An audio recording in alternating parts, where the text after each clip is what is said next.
2024 Odisha collector office रे रेजुमेंट आसीची। एथिरे दशम पिला माने अप्लाई करि परिबे। एथिरे अटेंडेंट पोस्ट रहिची। आपण माने जदि एथिरे अप्लाई करिबा को चाहुचंती तेबे आपण एहा विषय रे पूरा डिटेल्स जानि रखंतु।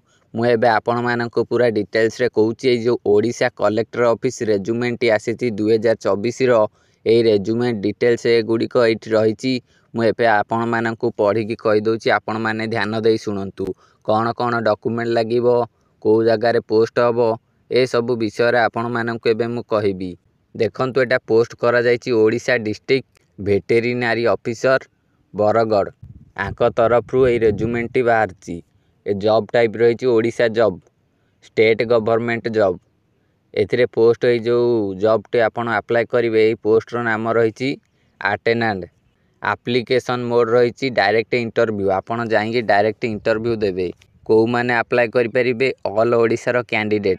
ऑल ओडिशा कैंडिडेट समस्त एथिरे अप्लाई करि परिबे। Place of posting Odisha. Odisha रे सब जगह रे पोस्टिंग होई पारे। लास्ट डेट 22 जून 2024। एई जो जून मासटी चलीची, आज होउची जून 14।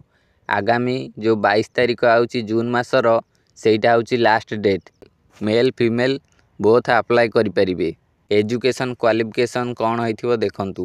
Candidate must have completed VII with experience in NPCBBB। जदि आपणकर क्वालिफिकेशन एया हेइथिबो तेबे जाई आपण अप्लाई करि परिबे। आपण कंप्लीट करथिबे जदि VII माने सप्तम। आपण जदि सप्तम कंप्लीट करथिबे ओ आपणकर एक्सपीरियंस थिबो NPCBB, जदि यार एक्सपीरियंस थिबो तेबे आपण अप्लाई करि परिबे। NPCBB कौन जदि जानि नांती तेबे आपण एहा सर्च करि देखि नियंतु। एहा सहित देखंतु आपणकर एज लिमिट कौन। एज लिमिट आपणकर मैक्सिमम लिमिट होउची 55, मिनिमम लिमिट होउची 18।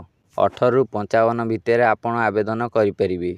एहा पर देखंतु आपणकर सैलरी केते रहइबो। सैलरी आपणकर 10,000 रु 32,000 टंका पर्यंत सैलरी रहिबो। एहा पर देखंतु एथिरे अप्लाई कले आपणकर सिलेक्शन प्रोसेस कौन रहउची। सिलेक्शन प्रोसेस रहउची प्रथमे आपणकर इंटरव्यू निया जिवो। एहा पर आपणकर डॉक्यूमेंट वेरिफिकेशन हबो। एहा पर जाई सिलेक्शन करा जिवो।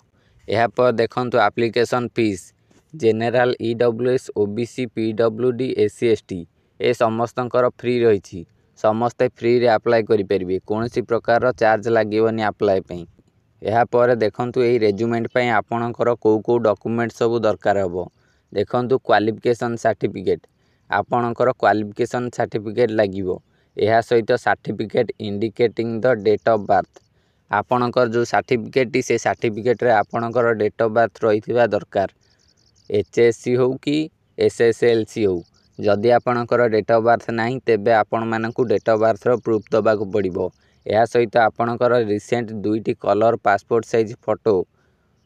एहा सहित रजिस्ट्रेशन सर्टिफिकेट विथ वैलिडेशन और caste certificate, other experience certificate. जदि आपणकर आउ किछि एक्सपीरियंस सर्टिफिकेट रहिछि तेबे आपण माने से एक्सपीरियंस सर्टिफिकेट को देई परिबे। जेपरि आपण कंप्यूटर कोर्स करचंती कि अन्य कोनोसी एक्सपीरियंस अछि आपणकर सर्टिफिकेट रहिछि ताहाको मध्ये आपण देई परिबे। एहा सहित देखंतु अप्लाई डेट स्टार्ट होई साइलानी, ऑलरेडी स्टार्टेड।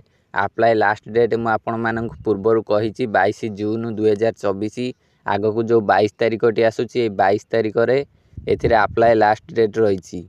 आपणकु ए डिस्क्रिप्शन बॉक्स रे जॉब को नै कि एक PDF फाइल देछि। से PDF फाइल टिकु पढ़ंतु। ए PDF फाइल ओडिया भाषा रे पूरा क्लियर लिखा आइछि। ऑफिशियल नोटिस टी आपण ताको पढ़िले पूरा जानि परिबे। से PDF रो लिंक टी डिस्क्रिप्शन बॉक्स रे अछि।